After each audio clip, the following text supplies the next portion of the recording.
Puji Tuhan, selamat kembali bergabung. Jadi kita saat hari ini teologi sistematika. Sebelum kita mulai, mari kita bersatu dalam doa. Terima kasih Tuhan Yesus, terima kasih untuk hari yang Engkau beri buat kami, hingga kami boleh kembali menikmati hari yang baru ini Tuhan. Kami tahu anugerah-Mu melimpah buat kami, biar damai sejahtera-Mu, sukacita-Mu boleh menjadi bagian hidup kami di sepanjang hari ini. Tubuh jiwa roh kami serahkan ke dalam tangan-Mu.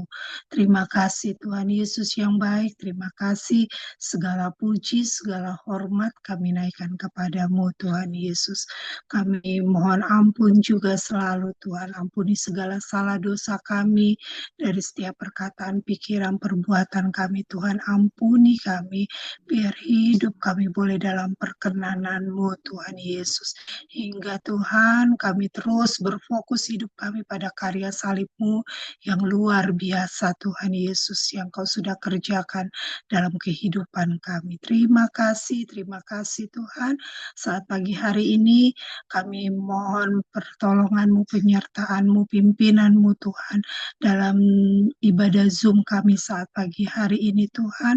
Biarlah ini bukan rutinitas kami kerjakan Tuhan, tapi biarlah apa yang kami lakukan untuk kemuliaan nama-Mu Tuhan Yesus yang baik. Tuhan pimpin ibadah kami dari awal Tuhan Yesus hingga akhirnya Tuhan. Kau juga sudah persiapkan hamba-Mu Tuhan. Biar apa yang hamba-Mu perkatakan itu hikmat daripadamu, urapan daripadamu. Biar kami Tuhan yang mendengarkan boleh Tuhan Yesus, oh Tuhan mengerti dan boleh mengaplikasikan dalam hidup kami sehari-hari. Kami percaya Tuhan Allah Roh Kudus yang memberikan kami hikmat pengertian untuk kami boleh Tuhan mendengar, Tuhan mengerti akan firman-Mu saat pagi hari ini. Terima kasih Tuhan Yesus yang baik. Kami menaikkan syukur kami juga teringat bahwa saudara-saudara kami yang akan bergabung saat pagi hari ini, dan yang rekaman juga Tuhan berkati kami semua. Terima kasih Tuhan, kami mulai pembelajaran kami dan kami peralaskan doa ini hanya dalam nama Tuhan Yesus Kristus. Haleluya. Amin. Puji Tuhan, kembali kita dalami kebenaran firman Tuhan.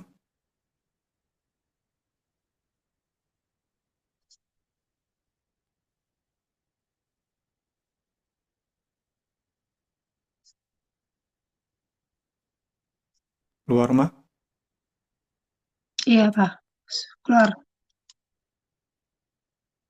Puji Tuhan, kita masuk ke bagian ke-10 dari doktrin eskatologi.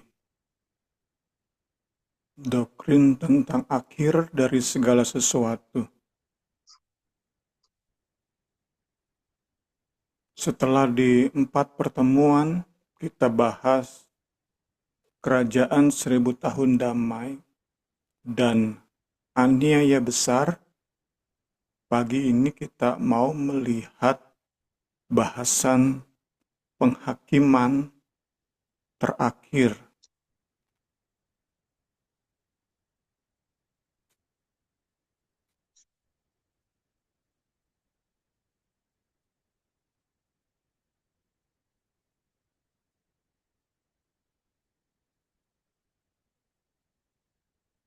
Kita masuk sudah ke dalam pertemuan, kalau menurut catatan YouTube, ke-112. Segala kemuliaan bagi Kristus. Yang kita mulai di Desember 22, kita akan memasuki sesi-sesi atau pertemuan-pertemuan terakhir, puji Tuhan. Penghakiman terakhir, bahasan yang tentu sudah sering kita dengar dan pelajari. Kita sambil mengingat-ingat, kita pun mau melihat hal-hal yang mungkin baru bagi kita, puji Tuhan. Dasar Alkitabiah dari penghakiman terakhir Seringkali Alkitab menegaskan tentang realita penghakiman atau pengadilan terakhir, saat di mana Allah menghakimi orang-orang yang menolak Yesus maupun mereka yang percaya kepadanya. Kita lihat banyak ayat di pagi hari ini, puji Tuhan. Kita mulai dengan Wahyu 20 ayat 11 sampai 15. Lalu aku melihat suatu tahta putih yang besar dan Dia yang duduk di atasnya. Dari hadapannya lenyaplah bumi dan langit, dan tidak ditemukan lagi tempatnya. Dan aku melihat orang-orang mati, besar dan kecil, berdiri di depan tahta itu. Lalu dibuka semua kitab, dan dibuka juga sebuah kitab lain, yaitu kitab kehidupan. Bicara tentang menyeluruhnya penghakiman ini, semua kitab dibuka, dan kitab kehidupan. Dan orang-orang mati dihakimi menurut perbuatan mereka, berdasarkan apa yang tertulis di dalam kitab-kitab itu. Maka laut menyerahkan orang-orang mati yang ada di dalamnya, dan maut dan kerajaan maut menyerahkan orang-orang mati yang ada di dalamnya, dan mereka dihakimi masing-masing menurut perbuatannya. Lalu maut dan kerajaan maut itu dilemparkanlah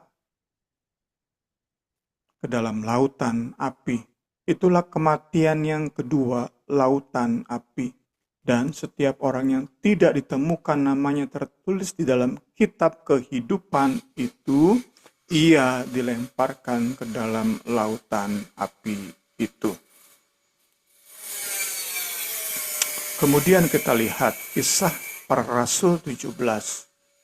Dengan tidak memandang lagi zaman kebodohan, maka sekarang Allah memberitakan kepada manusia bahwa di mana-mana mereka semua harus bertobat, karena Ia telah menetapkan suatu hari pada waktu mana Ia dengan adil akan menghakimi dunia oleh seorang yang telah ditentukannya. Sesudah Ia memberikan kepada semua orang suatu bukti tentang hal itu dengan membangkitkan Dia dari antara orang mati. Kita sudah dapat clue di sini bahwa Allah mempercayakan seorang manusia untuk menghakimi dunia. Seorang manusia yang Allah bangkitkan dari antara orang mati. Tentu menunjuk kepada Yesus yang akan menghakimi. Satu ayat lagi sebagai dasar Alkitab, ayat-ayat Alkitab, puji Tuhan.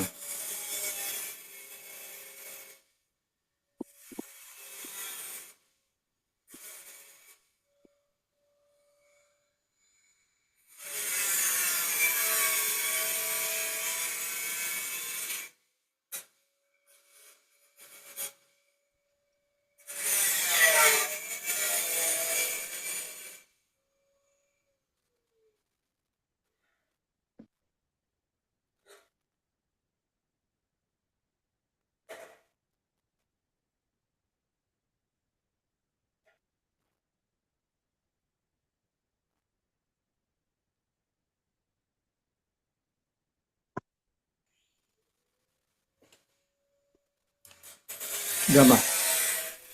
Udah, Tes? Udah? ya Pak, udah.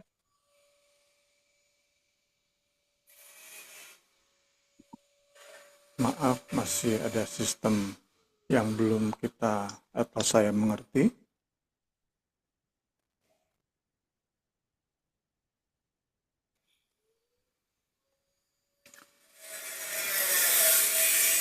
Kita lanjutkan saja. Sudah kita baca tadi.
Kita masuk ke 1 Korintus 4 ayat 5.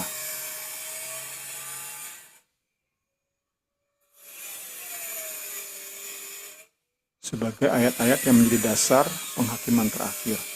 Karena itu jangan menghakimi sebelum waktunya, yaitu sebelum Tuhan datang.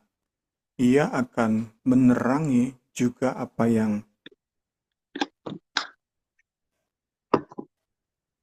tersembunyi dalam kegelapan.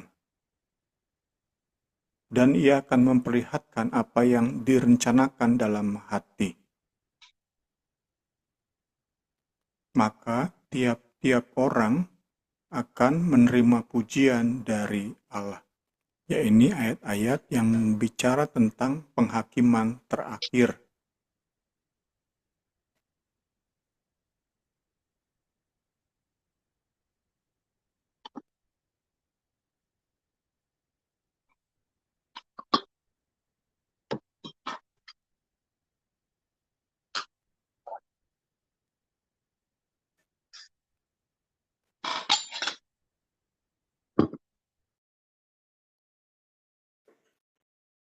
Penghakiman yang akhir itu merupakan kulminasi atau puncak dari vonis-vonis yang Allah jatuhkan di sepanjang sejarah.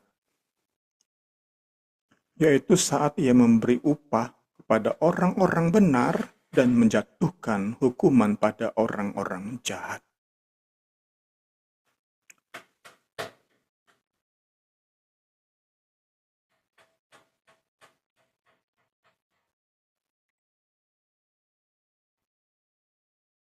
Maka nyata bahwa Tuhan tahu menyelamatkan orang-orang saleh dari pencobaan dan tahu menyimpan orang-orang jahat untuk disiksa pada hari penghakiman. Terutama mereka yang menuruti hawa nafsunya karena ingin mencemarkan diri dan yang menghina pemerintahan Allah. Kita lihat Alkitab mencatat bahwa tokoh-tokoh iman itu terima pembelaan Tuhan, sedangkan musuh-musuh kebenaran itu terima hukuman-hukuman yang tidak ringan.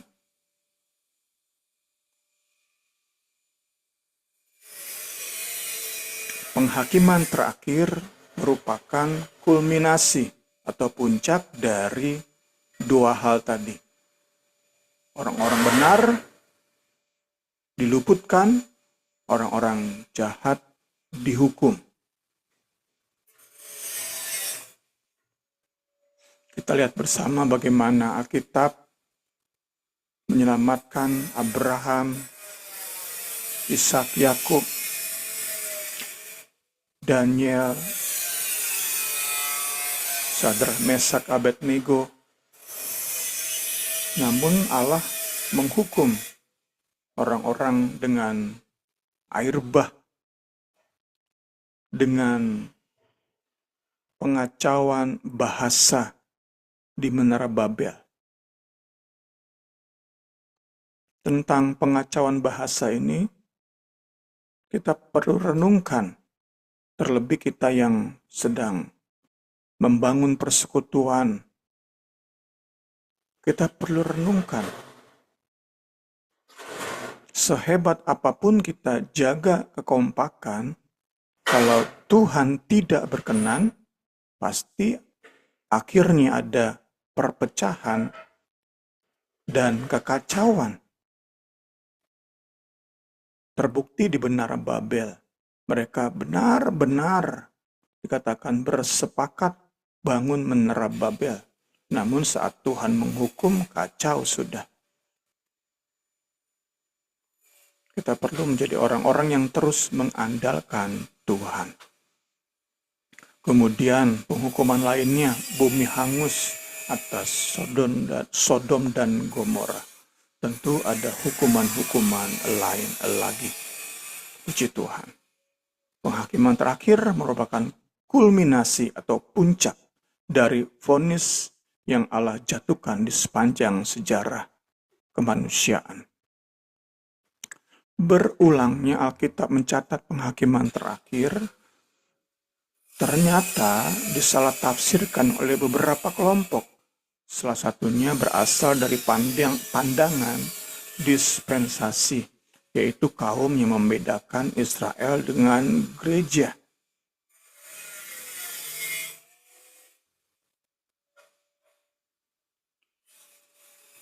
Tentu saya percaya nggak semua penganut dispensasi percaya pada tafsiran semacam ini. Mereka meyakini bahwa penghakiman di Matius 25 itu berbeda dengan penghakiman tadi di Wahyu 20 yang sudah kita baca di awal. Di mana penghakiman yang dicatat oleh Matius itu penghakiman yang digambarkan, diilustrasikan sebagai pemisahan domba dari kambing. Apabila Anak Manusia datang dalam kemuliaannya dan semua malaikat bersama-sama dengan Ia, maka Ia akan bersemayam di atas tahtanya. Lalu semua bangsa akan dikumpulkan di hadapannya.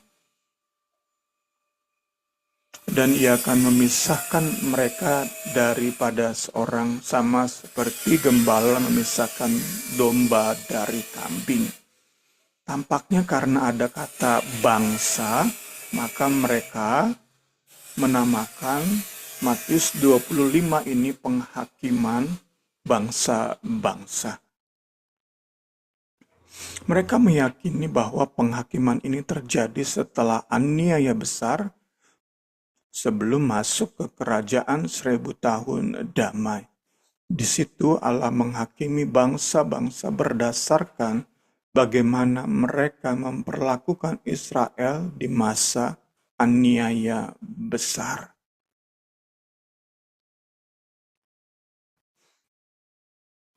Ini mungkin penyebab mereka menafsirkan seperti itu. Dan raja itu akan menjawab mereka, "Aku berkata kepadamu, sesungguhnya segala sesuatu yang kamu lakukan untuk salah seorang dari saudaraku yang paling hina ini, kamu telah melakukannya untuk aku." Tampaknya kata saudara di bagian ini ditafsirkan secara literal, sehingga mereka menafsirkan saudaraku di sini sebagai orang-orang Yahudi. Kita sudah belajar kemarin, bagi kaum dispensasi, gereja itu telah mengalami rapture. Yang tinggal di bumi setelah rapture adalah bangsa-bangsa dan orang Yahudi yang kemudian di masa aniaya tersebut menjadi percaya kepada Kristus. Nah, perlakuan bangsa-bangsa ini terhadap bangsa Yahudi itu yang menentukan vonis di penghakiman ini. Mereka yang membela kaum Yahudi masuk kerajaan 1000 tahun damai, mereka yang menghina, merendahkan orang Yahudi, bangsa Israel, mereka masuk ke neraka. Kurang lebih seperti itu gambarannya.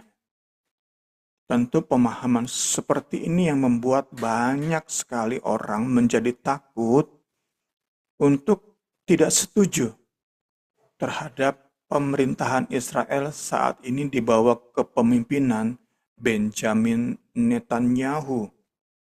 Orang takut karena takut nanti di penghakiman versi Matius 25 akan menjadi orang-orang yang tidak masuk kerajaan 1000 tahun damai. Itu mungkin yang dapat kita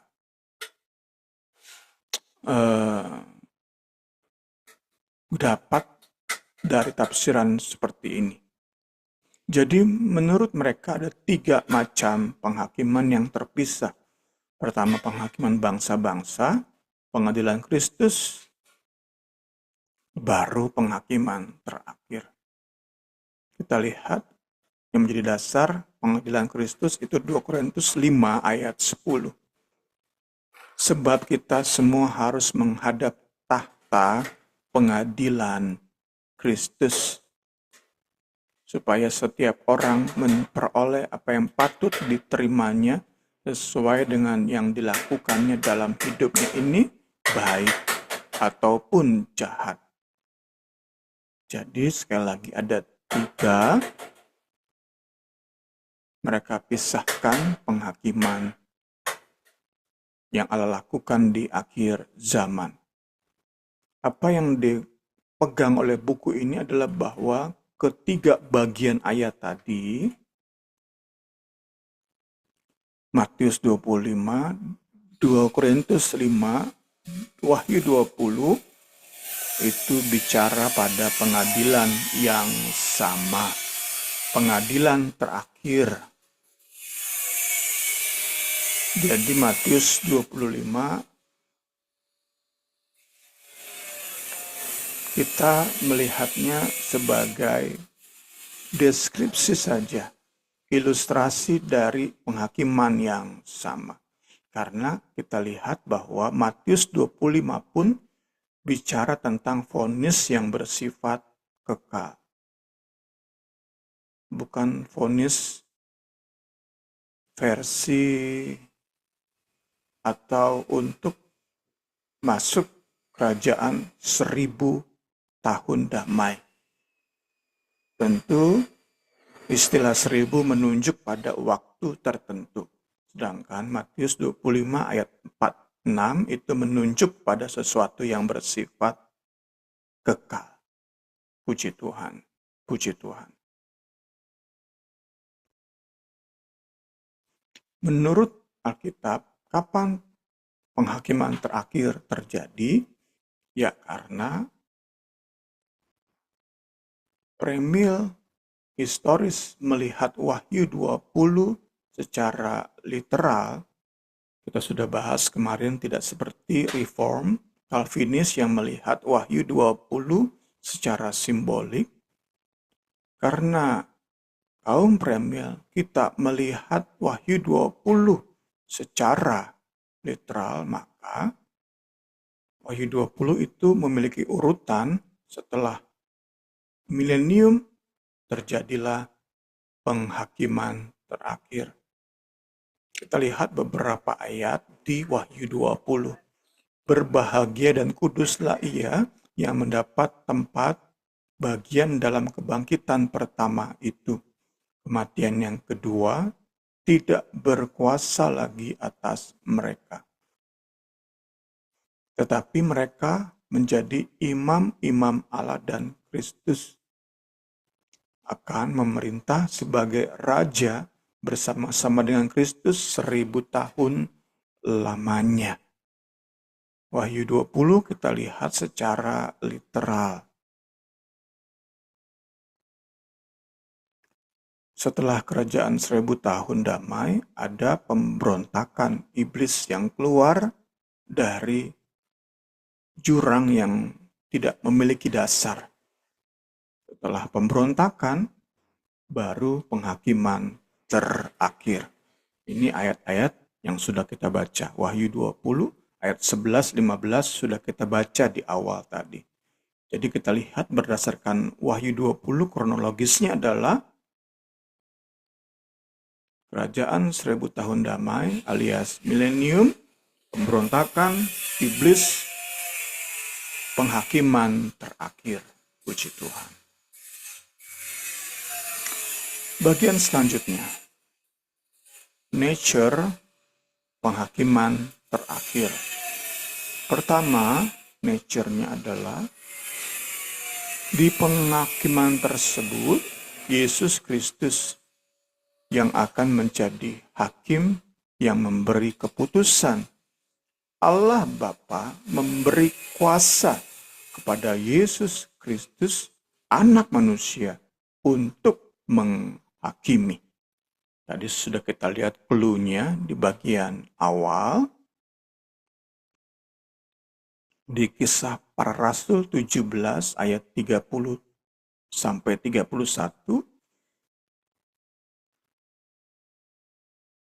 Di ayat ini lebih lagi ditegaskan. Di hadapan Allah dan Kristus Yesus yang akan menghakimi orang yang hidup dan yang mati. Aku berpesan dengan sungguh-sungguh kepadamu demi penyataan dan demi kerajaannya. Sebab sama seperti Bapa mempunyai hidup dalam dirinya sendiri, demikian juga diberikannya anak mempunyai hidup dalam dirinya sendiri. Dan ia telah memberikan kuasa kepadanya, kepada Kristus, untuk menghakimi. Karena ia adalah anak manusia. Ya, kita dapat penegasan bahwa yang akan menjadi hakim untuk menjatuhkan vonis adalah Yesus Kristus. Yesus Kristus, puji Tuhan. Anak manusia yang akan menghakimi. Yesus Kristus, Allah yang telah menjadi manusia yang akan menjatuhkan vonis. Sehingga kita yakini tak ada sama sekali dasar untuk manusia yang dihakimi untuk mengajukan keberatan terhadap Yesus Kristus. Karena Yesus Kristus bukan hanya Allah, tetapi juga manusia yang bisa menghakimi manusia dengan seadil-adilnya. Puji Tuhan. Kita bisa bayangkan kalau yang menghakimi hanya tanda kutip sekadar Bapa sebagai Allah, mungkin aja ada manusia yang berkata dalam hati, yang gak adil lah yang menghakimi Allah. Allah mana bisa mengerti pergumulan kami melawan dosa. Allah mana bisa mengerti pergumulan saya melawan motivasi-motivasi salah, melawan kesombongan. Tapi saat itu yang menjadi hakim adalah Yesus Kristus, Allah yang telah menjadi manusia sepenuhnya. Puji Tuhan. Kedua, nature dari pengadilan atau penghakiman terakhir adalah kedua, bahwa di dalam penghakiman terakhir, semua orang tidak percaya akan dihakimi. Dan Alkitab jelaskan bahwa penghakiman ini atas orang-orang gak percaya itu melibatkan tingkat kejahatan dan faktor-faktor lainnya yang tersembunyi sekalipun sebagai bahan pertimbangan dalam menjatuhkan vonis. Sehingga kita dapat yakini seyakin-yakinnya pengadilan terakhir menjatuhkan vonis dengan sangat adil karena mencakup semua faktor yang tersembunyi sekalipun. Kita lihat bahwa ia menghakimi menurut tingkat kejahatan. Membalas setiap orang menurut perbuatannya. Hidup kekal pada mereka yang tekun berbuat baik, mencari kemuliaan, kehormatan, dan ketidakbinasaan, tapi murka dan geram pada mereka yang mencari kepentingan sendiri, tidak taat kepada kebenaran, taat kepada kelaliman. Adapun hamba yang tahu akan kehendak tuannya, tetapi tidak mengadakan persiapan atau tidak melakukan apa yang dikehendaki tuannya, ia akan terima banyak pukulan. Hukumannya lebih berat daripada, tetapi barang siapa yang tidak tahu akan kehendak tuannya dan melakukan apa yang harus mendatangkan pukulan, ia akan menerima sedikit pukulan. Setiap orang yang kepadanya banyak diberi, daripadanya akan banyak dituntut. Dan kepada siapa yang banyak dipercayakan, daripadanya akan lebih banyak lagi dituntut. Sekali lagi menunjuk kepada penghakiman terakhir itu melibatkan tingkat kejahatan. Jadi kita bisa simpulkan bahwa semakin jahat seseorang, semakin berat hukumannya.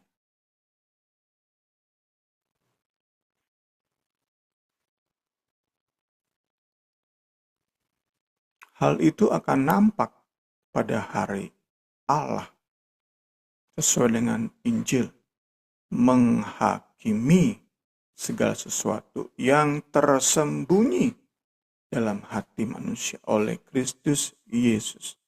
Jadi bukan hanya tampilan tanda kutip atau wujud tindak kejahatannya yang menentukan besarnya hukuman, tetapi motivasi, tingkat kebencian, tingkat iri itu menentukan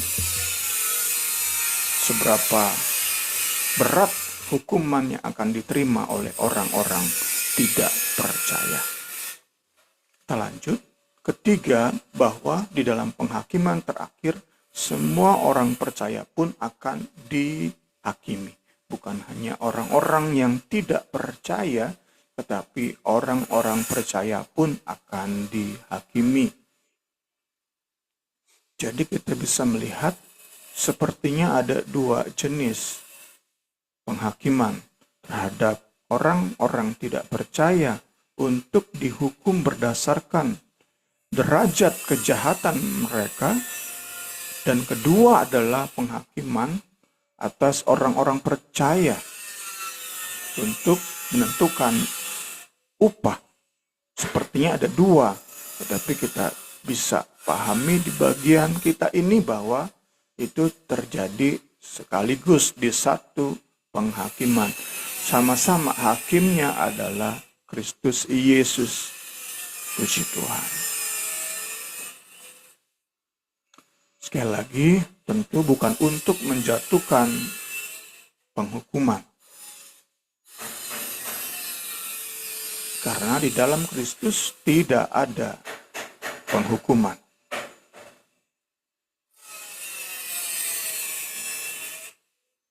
Barang siapa percaya kepada Kristus tidak akan dihukum. Barulah mereka yang tidak percaya akan dihukum. Namun demikian, kita perlu ingat, kita yang percaya Yesus lahir baru, memperoleh jaminan keselamatan, kepada kita pun Tuhan akan minta pertanggungjawaban. Tuhan akan minta pertanggungjawaban. Itu berarti di hadapan Allah kita akan mempertanggungjawabkan semua yang kita lakukan di bumi ini. Selama kita masih menghembuskan nafas ini, kita akan memberi pertanggungjawaban kepada Allah. Puji Tuhan.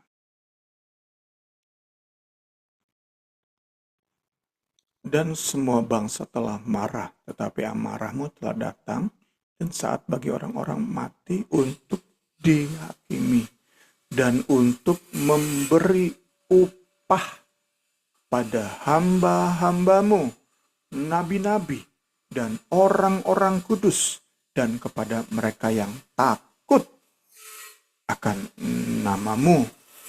Puji Tuhan. Puji Tuhan. Di penghakiman terakhir tersebut, ada orang-orang yang akan terima hukuman yang begitu amat berat. Dikontraskan dengan ada orang-orang yang terima upah teramat besar. Puji Tuhan, puji Tuhan. Ya, kebenaran ini didukung oleh nasihat Paulus untuk setiap orang percaya itu memperhatikan baik-baik bagaimana membangun kekristenan mereka.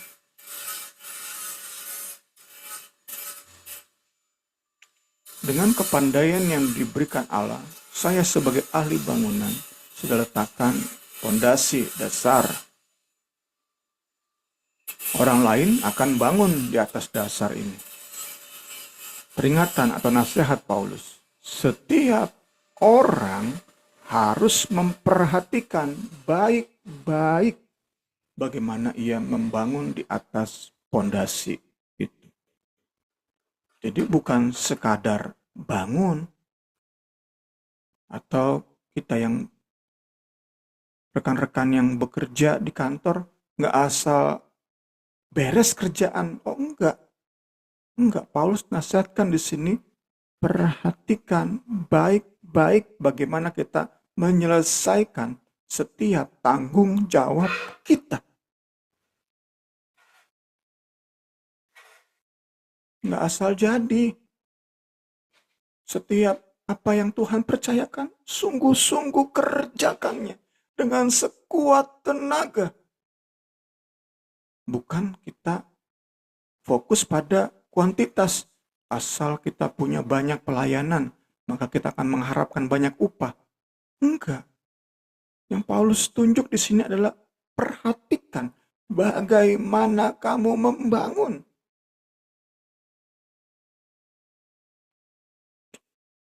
Kembali mengingatkan kita untuk kita sama-sama berjuang, saling mendoakan, saling mengingatkan, agar dalam setiap pelayanan yang Tuhan percayakan, itu kita bisa kerjakan sesungguh-sungguhnya, all out, memberi kualitas yang terbaik dari hidup kita ini. Talenta kita, motivasi kita, itu all out yang terbaik.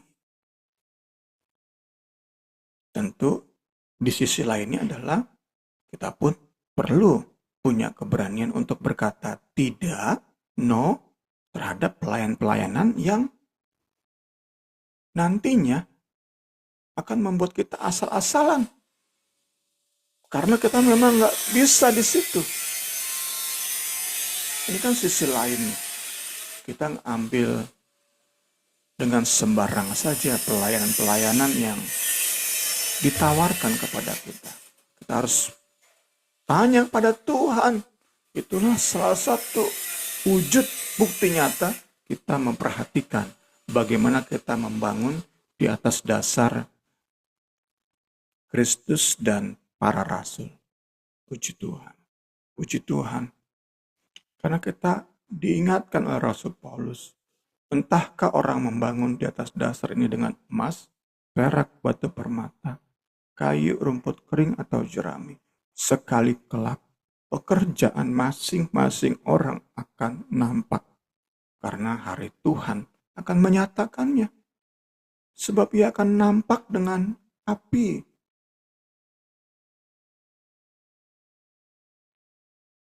Ini tentu menunjuk kepada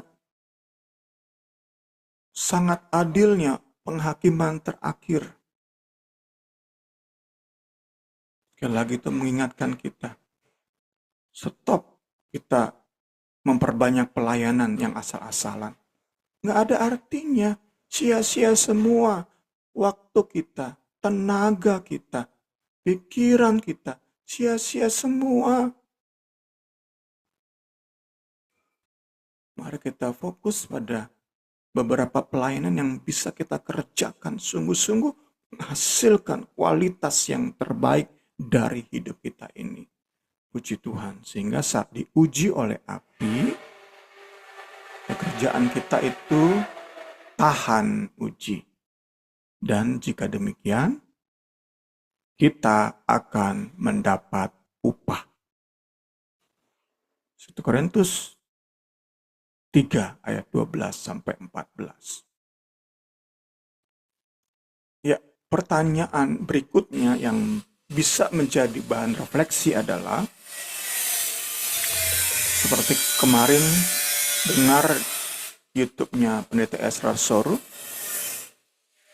Pertanyaan berikutnya adalah, karena kita akan mendapat upah dari pelayanan kita, maka yang memberi semangat kita melayani itu apa?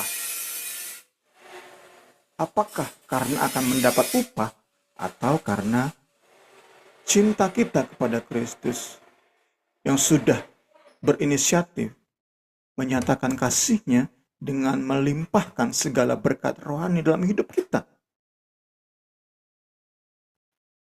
Motivasi utama kita melayani karena upah atau karena kalvari? Itu kan bisa menjadi refleksi bagi kita. Refleksi yang saat kita bisa dalami firman secara benar, refleksi akan bantu kita terus untuk jaga fokus pada Kristus dan karya salibnya. Terima kasih Tuhan Yesus. Terima kasih. Pertanyaan kedua untuk bahan refleksi adalah, nanti di surga setelah kita terima upah, sukacita kita di surga itu karena upah atau karena Kristus? Sukacita kita di surga itu karena melihat upah kita lebih besar dari orang lain. Mungkin nanti ada seorang ibu janda, upahnya lebih besar dari seorang pendeta sekaliber Ezra Soru misalnya. Mungkin ada nanti seorang janda yang upahnya lebih besar. Apakah sukacita si janda ini karena melihat pendeta yang besar itu upahnya kecil? Atau sukacita si janda terfokus pada Kristus? Itu kan kembali bahan refleksi. Pertanyaan tersebut bisa menjadi bahan refleksi bagi kita untuk jaga fokus pada Kristus dan karya salibnya. Segala hormat kemuliaan bagi Kristus. Haleluya. Kita masuk bagian-bagian akhir. Nature keempat adalah bahwa di dalam penghakiman terakhir, para malaikat jahat akan dihakimi. Nah, bagaimana dengan para malaikat baik? Tampaknya Paulus memberi indikasi bahwa mereka pun akan dihakimi. Ini ayatnya. Atau tidak tahukah kamu bahwa orang-orang kudus akan menghakimi dunia? Dan jika penghakiman dunia berada di dalam tanganmu, tidakkah kamu sanggup mengurus perkara-perkara yang tidak berarti? Kita sudah belajar 1 Korintus, kita tahu bersama konteks 1 Korintus 6 adalah di jemaat Korintus ada jemaat yang berselisih.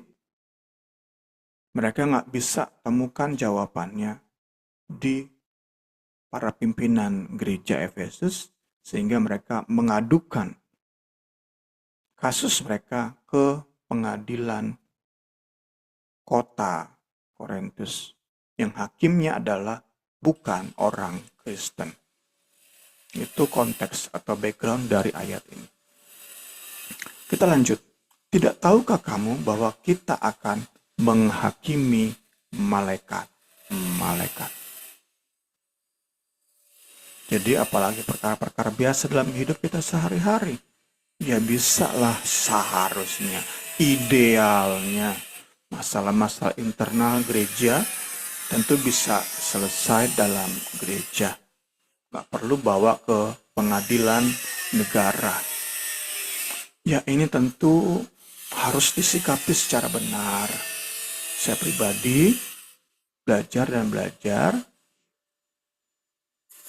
Ayat ini bisa dijadikan senjata untuk membungkam pelaku kejahatan seksual, kekerasan seksual di dalam gereja. Dengan berkata, ini loh ada ayat ini. Maafkanlah pendetamu yang melecehkan kamu. Maafkanlah dia. Bereskanlah secara kekeluargaan di dalam gereja. Padahal tindakan si pendeta melecehkan jemaat itu sudah masuk ke tahap kriminal. Yang menurut saya seharusnya sudah masuk ke ranah pengadilan negara. Ya, itu sedikit tentang ayat ini. Kita lanjut tentang penghakiman malaikat. Dikatakan di sini menghakimi malaikat. Paulus enggak secara khusus menunjuk malaikat jahat. Karena itu bisa ditafsirkan bahwa nanti seluruh malaikat dihakimi, yang baik maupun yang jahat. Ini kembali tentang penghakiman malaikat. Saya juga ingin mengingatkan saudara-saudara akan malaikat-malaikat yang tidak puas dengan pangkat yang diberikan, dan karena itu meninggalkan tempat yang ditugaskan kepada mereka oleh Allah. Ia telah membelenggu mereka dengan rantai yang tak terpecahkan dalam penjara kegelapan sampai hari penghakiman.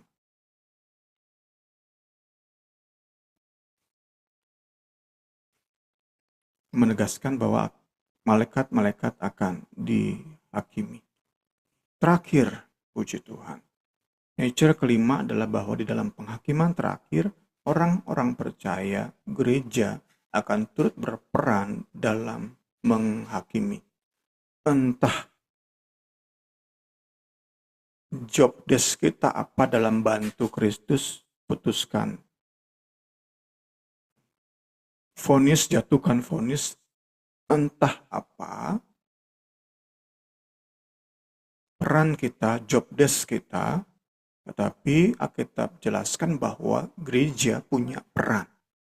Paralel dengan janji bahwa nanti 12 murid Yesus hakimi masing-masing 12, entah masing-masing atau secara kolektif, tetapi dengan jumlah yang sama 12-12, kita bisa tafsirkan masing-masing murid menghakimi satu suku Israel.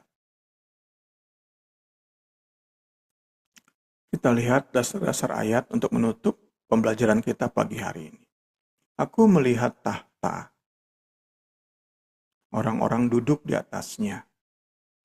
Kepada mereka diserahkan kuasa untuk menghakimi. Ini dasarnya.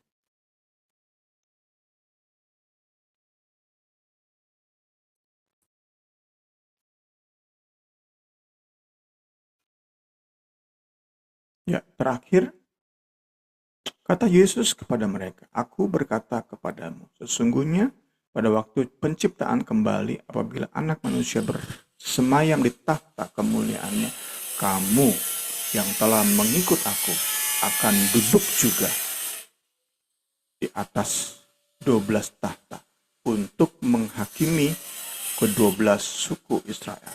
Nah, entah gereja di mana posisinya, tetapi gereja pun akan menghakimi malaikat tadi dikatakan oleh 1 Korintus 6 dan juga menghakimi orang-orang tidak percaya. Kiranya pembelajaran kita bisa menambah wawasan kita dan terlebih khususnya tentu akan menjaga fokus kita kepada Kristus dan karya salibnya.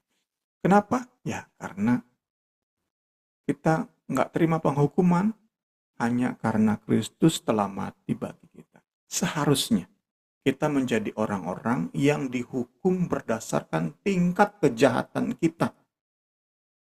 Tetapi oleh Kalvari, sejahat apapun itu dibereskan di Kalvari. Sebaliknya kita bisa simpulkan, tanpa Kalvari, sebaik orang bagaimanapun sesedikit ia lakukan kejahatan, tetap neraka. Meski neraka yang paling kecil hukumannya, tetapi tetap neraka. Sedangkan ada orang sejahat apa dia sebelum terima Yesus, bandit di atas segala bandit, tapi Yesus ampuni dosanya. Dia yang seharusnya terima hukuman di neraka, hukuman yang paling berat, dibereskan di Kalvari. Sekali lagi, selain buka wawasan, kiranya pembelajaran kita jaga fokus kita. Lebih dan lebih lagi tertuju pada Kristus dan karya salibnya. Selamat pagi, Tuhan Yesus berkati kita semua. Puji Tuhan. Ada niat pagi ini, mungkin niat ada yang mau ditanyakan atau menambahkan? Iya, selamat pagi Bung, selamat pagi Kak. Pagi. Mau nanya Bung, untuk apa? Untuk penghakiman ini tuh gimana ya?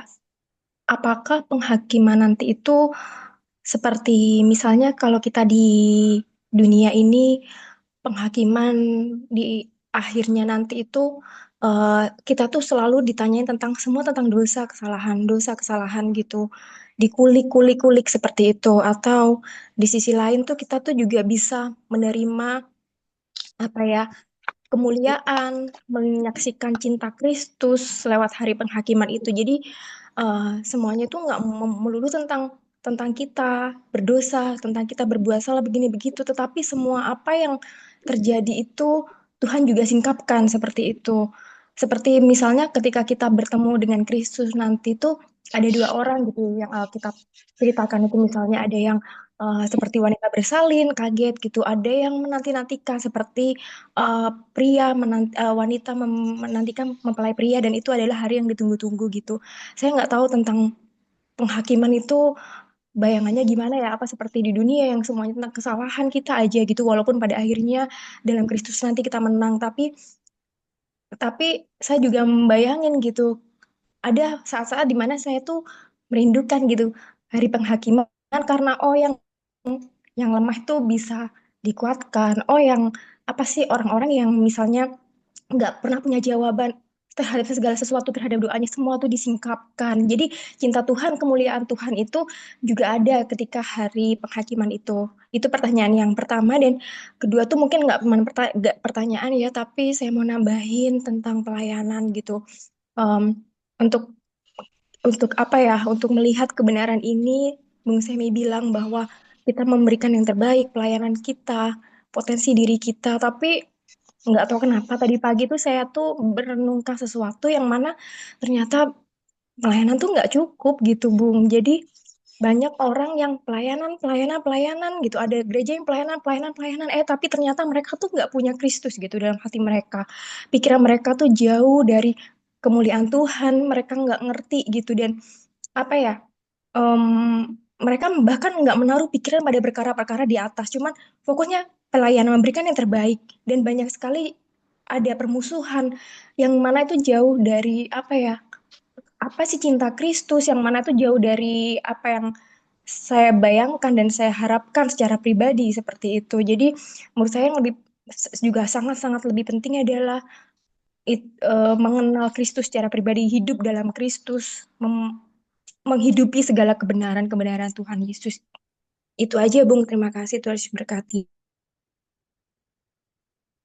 Puji Tuhan, kalau dari saya sih sejauh ini belum pernah baca ya tentang kondisi di mana penghakiman itu terjadi. Mungkin bisa menjadi apa ya?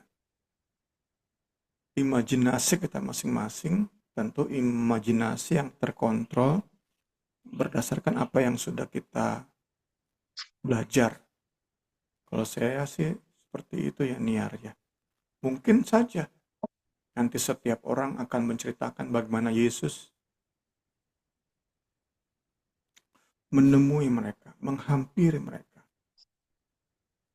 menceritakan kisah pertobatan mereka, kisah mereka lahir baru. Mungkin aja kan, itu nggak dijelaskan, kita bisa berimajinasi, tetapi tetap kita percaya di penghakiman terakhir, fokus kita sama-sama akan Kristus dan karya salibnya. Itu yang saya pribadi yakini.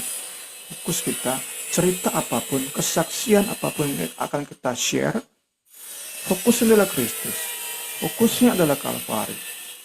Lagi dan lagi kembali kepada Kalvari. Kiranya bisa cukup membantu ya Niar ya. Puji Tuhan.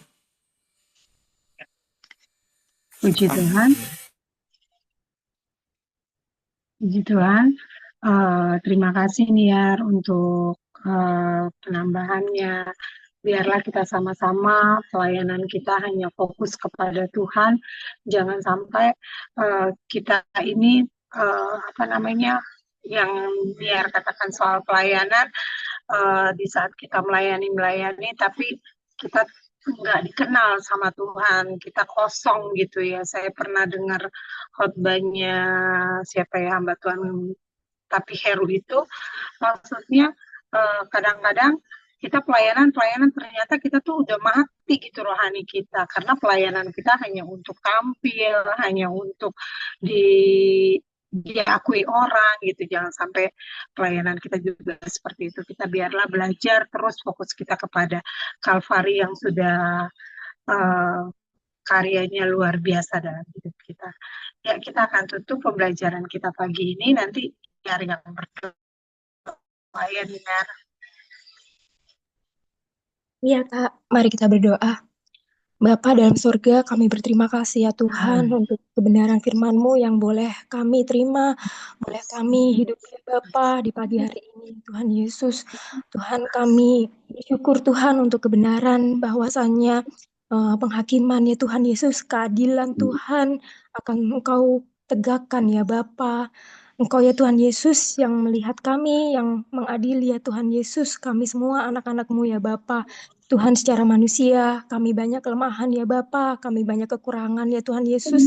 Dalam proses kami menjalankan apa yang menjadi panggilan kami, proses kami Tuhan Yesus untuk mengenal Engkau ya Bapa.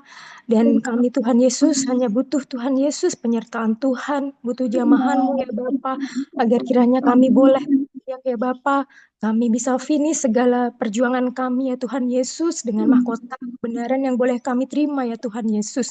Terima kasih ya Tuhan, terima kasih atas karya keselamatan-Mu di Kalvari ya Bapa, yang boleh memastikan bahwa kami tertulis dalam kitab kehidupan ya Bapa. Terima kasih Tuhan Yesus, bahwasanya Engkau yang menanggung kehidupan kami Tuhan, sebelum dunia dijadikan saat ini Tuhan Yesus, sampai nanti akhirnya pada pengadilan terakhir ya Bapa. Terima kasih Tuhan menjadi harapan-harapan kami yang masih di Amin. Tuhan Yesus, Yes. agar kiranya kami boleh Tuhan melihat perkara-perkara di atas ya Bapa, kami bisa boleh semakin Tuhan Yesus mengesampingkan hal-hal duniawi ya Bapa, baik itu dalam kehidupan sehari-hari kami Tuhan, kehidupan gereja kami ya Bapa. Tuhan, Tuhan. Di hari Tuhan Yesus kami boleh terpesona ya Tuhan Yesus atas kemuliaan karya-Mu Tuhan Yesus. Semakin hari kami mempersiapkan diri kami ya Bapa untuk bisa ya Tuhan yang tidak lama lagi Engkau datang kedua kalinya ya Tuhan Yesus. Terima kasih ya Tuhan Yesus, terima kasih memberkati Bung Semi, Kak Rini, keluarganya lebih heran lagi ya Bapa. Yang menjadi kebutuhan mereka, Tuhan yang tolong, Tuhan yang tanggung, Tuhan yang juga memberikan hikmat setiap pelayanan mereka lakukan dan persiapkan ya Bapa, yang mana semua hanya untuk kemuliaan-Mu. Terima kasih ya Tuhan, kami tutup bebas tadi pada pagi hari ini ya Tuhan Yesus, kami percaya damai sukacita boleh menjadi bagian kami. Yang Kau Allah yang hidup hanya dalam nama Tuhan Yesus Kristus. Haleluya. Amin.